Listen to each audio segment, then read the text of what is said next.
This is Golden Years, a roadmap to navigate retirement with Mark Cordner, the podcast. I wanted to take pause here, Mark, just for a second and talk about what it's like to work with you and become a part of the Golden Years financial family. Because let's be honest, it could be overwhelming and, stressful to get into this conversation about retirement.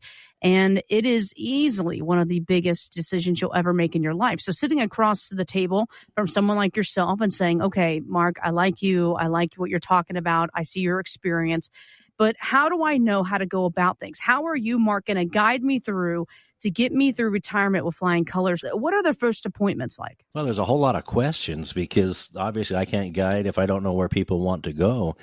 And so we call it the good fit meeting because it gives us a chance to ask a lot of questions of our potential clients and them to ask a lot of questions of us. The most important thing for me, though, is I want to give them encouragement and them to feel like they've been helped. And so we basically lay things out on the whiteboard and we do a visual map for them of where they're at. And then we talk about where they want to go. And then I could just numerically itemize, just point out right there on the whiteboard, here's some opportunities, here's some strengths, here's some weaknesses. And at the end of the day, we want them to see what they can do to improve their situation from wherever they're at. Some people are extremely well prepared, others not so much, but everyone can do something to improve their future. And to the degree we can help them do that, then that's incredibly satisfying for me because it's all about progress, not perfection. It's about progress, and all of us can make progress. It's a wonderful experience for me to be able to meet people like this and to have that positive interaction. They're invariably thanking us pretty profusely before the end of the appointment, and that's good. That's good. All good. Now, if you have a 401k, how often does your employer, they say, everyone gather around, we're going to do a seminar here and have a representative to answer a few questions about your plan? Probably never. Well, that's why some people turn to their financial advisor like yourself, Mark, for help, even while they're still working and contributing to their plan. So how often are you asked to help in this area? And of course, what advantages do these conversations with you bring? Well, it's certainly something we discuss right in that very first appointment on, because the 401k, more than anything, is a conduit for contributing, the maximum amounts possible for tax advantage purposes. So if we want to get tax deferral or if we want to get tax-free growth, then we have pre-tax and post-tax, opportunities, traditional versus Roth, for example. So that's a key part of our conversation. Sometimes clients will also ask us to look at the investment opportunities they have within their 401k plans, and we can help them there.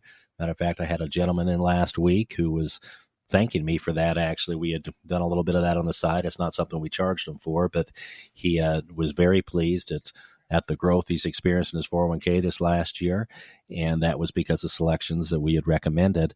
But I think the key thing is just learning to understand the 401k in the proper context, and that is that it's a great opportunity to put large amounts of money away. Most of our clients are over the age of 50, which means they could put $30,500 into a 401k plan to the degree they can afford that.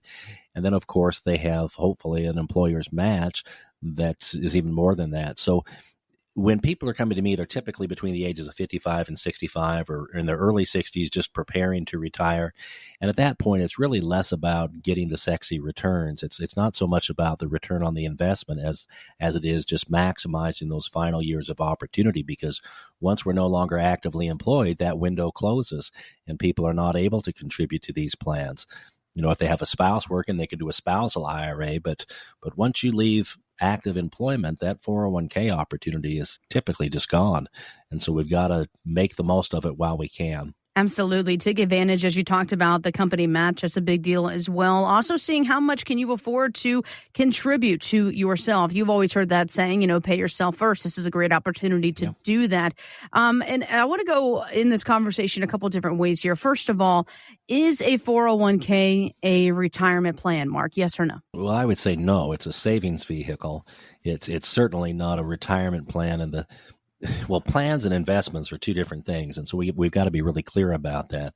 The plan is basically the travel route that we're going to take. It's how we're going to move toward our destination, and there's different vehicles we'll use when we travel, around the world, for example, boats, cars, planes, and it's the same thing when it comes to retirement. So it is a mechanism for getting to the retirement point, but I would say as a a means of funding the retirement. The 401ks are typically not a great option. They've been a great way to accumulate money, but there's a lot of variability and uncertainty and typically volatility that sometimes is beyond the comfort of the pre-retiree or recent retiree. And we've got to reposition money so that they have peace of mind. And the 401k doesn't necessarily provide that. Right. I mean, I bring all that up to say a lot of folks go, what do you mean? I've got my retirement figured out. I've got my 401k, and I guess social will be there. But again, this conversation really just lays it out for you. A 401k is simply an avenue, a vehicle, part of your plan, but you have to have other income streams as well. You have to adopt other strategies. You can't just say my 401k is going to be it, because that's not going to bode too well on most things. But also when it comes to your 401k, Mark, I'm sure in your decades of experience here, how often do you hear, oh my gosh, I forgot about that 401k 3 jobs ago. What can I do with it now? I mean, this happens all the time. Yeah, it does. I just had a newly married couple come in this last week, and she has been a little less involved in her own personal finances. She was a single woman for many years, and she would just kind of living for the moment. And as we spoke, she started to literally, it's kind of counting the fingers there. She's, well, there's at least 3 out there. Oh my gosh, 3? Yeah, so we're talking about consolidation. How can we consolidate these accounts, both to simplify her life as well as to make clear what her investment opportunities are? And that's extremely common. Many Americans kind of have a junk drawer approach to accumulating these plans. They have upwards of 7 different employers over the course of their retirement now. That's just on average. And so there very commonly are these old plans sitting out there that absolutely could be consolidated and should be, as you're cleaning things up and preparing to turn things into income to live on. Folks are confused there. They should just come in and talk to us. We'll help them through that process. And it's not difficult to consolidate plans. We just got to get statements from these old plans. And sometimes that's the challenge, is people just can't even remember where the money was. It's hard to believe that we've been without Apple co-founder Steve Jobs for 13 years. He was known for a lot of his quotes. Here's a good one right here. He says, "Being the richest man in the cemetery doesn't matter to me. Going to bed at night, knowing that I've done something wonderful at Apple, that's what matters to me." So considering Apple's huge success, I think we can all agree that, he's certainly left a legacy, and certainly the legacy he wanted. My question, Mark, is how can you help your clients leave a legacy they're proud of without taking, I guess, some risk and making estate planning mistakes? Well, that's a great question. I think that's the most important question of all, because at the end of the day, life should not be about money. I love his acknowledgement that there's no value in being the richest man in the cemetery, as they say, because, wealth, the money that we've saved is just fuel. And fuel that is simply stored away has no value. It needs to be propelling our vehicles of life, helping us move forward. And so when we're typically into our second and third conversations with clients, we're talking very much about what kind of legacy do you want to leave beyond just the money, because again, the money is just the fuel. And so often we're able to create structures, and this is working hand in hand with the estate planning attorneys. I'm a big, big proponent of our clients meeting with an estate planning attorney and getting the living trust and their healthcare directives in place. There's a number of things they need to do there to make sure that they leave this world well, but also to have structures in place to help those they leave behind. I mean, there may be special needs circumstances like I have with a child where there's particular kinds of trusts that need to be used. Sometimes we want to put strings on money. We don't want to have an adult child just inherit a bunch of money. Maybe they need to inherit an income stream, or maybe there needs to be certain strings on their behavior. So there's a number of things there. I'm a big proponent of encouraging family meetings before people pass away. That should be a regular part of their family experience. And one of the most fun things I like to do is intergenerational planning, where we're actually able to use the trust to fund perpetual family reunions. And so again, it's really about the values that we hold, whatever those may be to us, religious or otherwise, but the values that we have in our life that we want our children and our grandchildren to understand.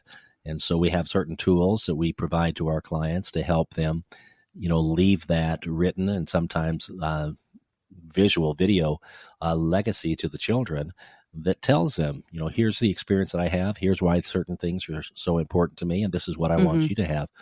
So for my own family, for example, we do a family reunion each year, and mom and dad fund that. There's certain expectations of the kids' participation, but part of that is charitable giving. And so a certain amount of money we set aside, and we want to have the family's input as to where that money will go in a given year. So we're able to start, even if they're early in life where they can't necessarily afford to give as much as they may like to, well, the family money is part of that. And so, yes, leaving a legacy, I think, is the most important thing.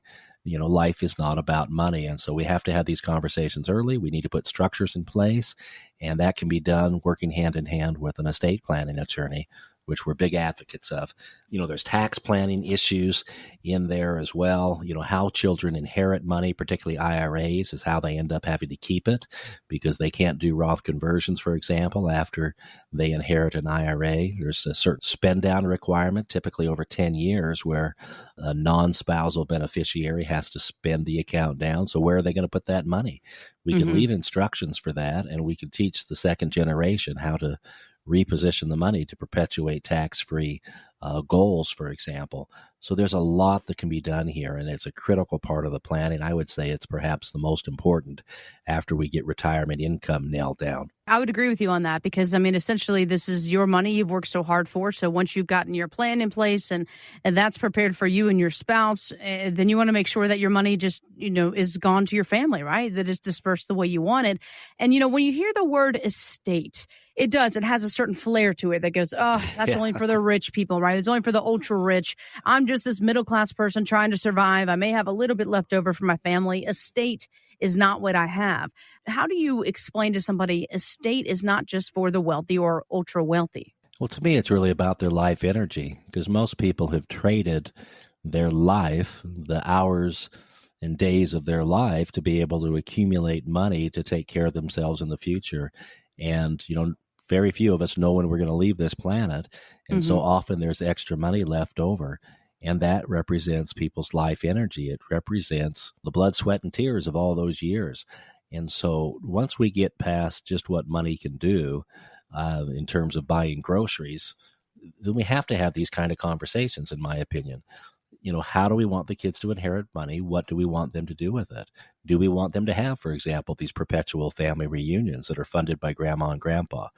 I want that for my children. My dad's leaving a little money to me and my siblings. It's not a lot, but I've already told my wife I'm not spending a penny of that on myself. That's going to fund our family's perpetual reunions. It's going to be part of the funds that keep our children connected when we're dead and gone. So that's just an example. There's an infinite number of ways people can do this. It's as varied as there are people. But it's what is most important to you. What's your purpose for money? At the end of the day, why did you actually earn it?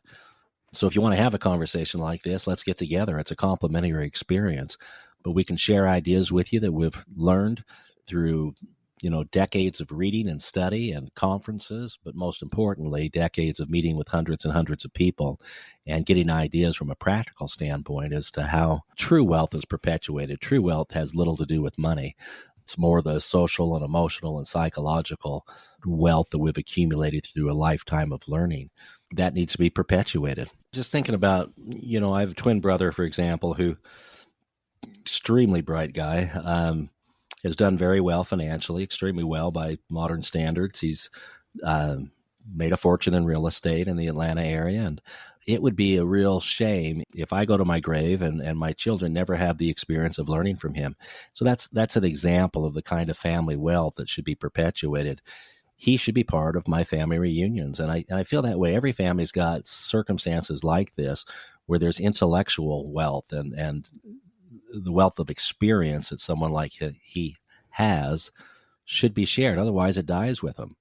So that is part of my plan. Is I want to create the experiences so that my children can learn from the people who care about them, and the wealth of life beyond their parents, including their aunts and uncles and grandparents, is perpetuated. And money is the fuel for doing that. It's not about money; it's about the experiences. So if you'd like to get some ideas and learn more about, this way of planning, come visit with us. Get us a no-cost consultation.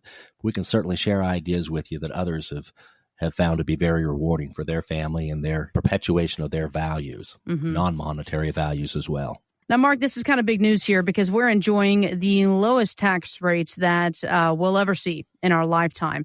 And most of that is due to the Trump tax cuts that passed in 2017. The bad news is that those will expire at the end of next year if Congress doesn't act.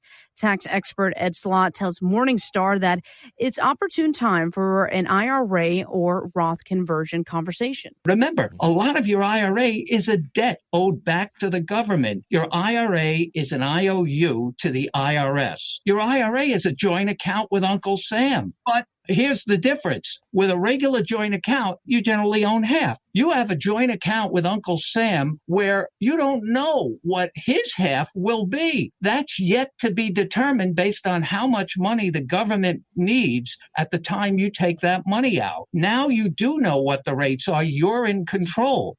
All right, Mark, what do you think about this? Oh, I love Ed Slott. This is the very message that's at the core of the 6-hour class we teach at the college, and that is that we are in a unique time in history, and right now we've got another year, this year and next. I mean, we're going right into Roth conversion season. Most of our clients are doing conversions at the end of the year because they have a sense for what their income has been for the year. And so we do a little bit of math and decide how much they're going to convert. But those opportunities extend into our later years, but they're going to get more expensive because tax rates are going to have to go up as a mathematical reality. It's not just a political problem. It's a mathematical reality, I would say certainty. And therefore, the earlier we act, the better off we are. And I love how Ed so dramatically illustrates that the IRAs that we think have been ours only because the mail was addressed to us have never only been ours. They've been joint accounts with the government. And until we pay them off, the Uncle Sam will always be part of our plan. So if people are interested in learning more about Roth conversion opportunities, particularly here at the end of the year and why it's urgent to act now, we'd say come meet with us. We don't know what Congress is going to do next year. There's a lot of uncertainty there, but there's a known opportunity now to pay the taxes now in historically low tax environment and liberate that money so it doesn't have to be taxed in the future again. We can convert it into Roth IRA status and have tax-free income for ourselves and for our children or grandchildren if we choose to leave that money to them. So, yeah, come visit with us. Come learn more about that. It's a complimentary consultation. Investment advisory services offered through Golden Years Financial LLC, a registered investment advisory firm. Insurance is offered through Golden Years Insurance Services. These firms do not provide legal or tax advice. Consult your own legal and tax advisors before taking actions that may have tax implications. Investing in securities involves risk, including the potential loss of principal. Insurance contracts principal protection is based on the claim-paying ability of the respective insurer. None of the information contained on this website shall constitute an offer to sell or solicit to buy a security or insurance product. The information and opinions contained on this site or requested from this site are provided by third parties believed to be reliable, but accuracy and completeness cannot be guaranteed. They are provided for informational purposes only and are not a solicitation to buy or sell any of the products mentioned. Any media logos and or trademarks contained herein are the property of their respective owners, and no endorsement by those owners of Mark Cordner, Golden Years Financial, or Golden Years Insurance is stated or implied.